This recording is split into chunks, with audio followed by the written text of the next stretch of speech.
Hello friends, welcome to Sudha's Veg Recipes. Today I am making a combination of Thai and Indian cuisine, that is Thai rice.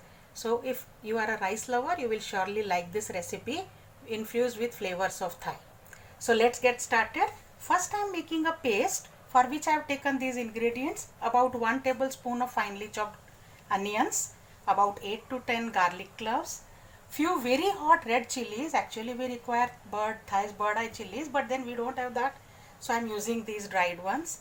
If you get fresh Thai bird or dry Thai chilies, use them. About 1 inch of galangal, which I have grated here, and a 2-inch long lemongrass piece. We will grind all this into a fine paste into a blender jar.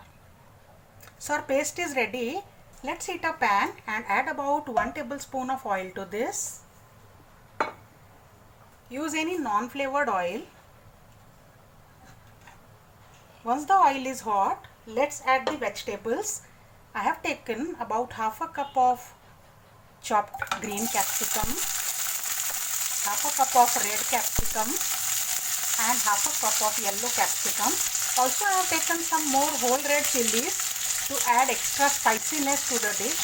I am also going to add some zucchini, about half a cup chopped zucchini, and lots of mushroom, about 1 cup of mushroom, and give this a mix. Next I am adding 2 pieces of lemongrass and a lemon zest. Saute for a minute. Let's add the paste, that is Thai paste. Instead of this you can also add ready-made red Thai curry paste. Saute well. Time to add some sauces. So about 1 tablespoon of chili garlic sauce, just 4-5 drops of vinegar, and about half a teaspoon of dark soya sauce. Mix again.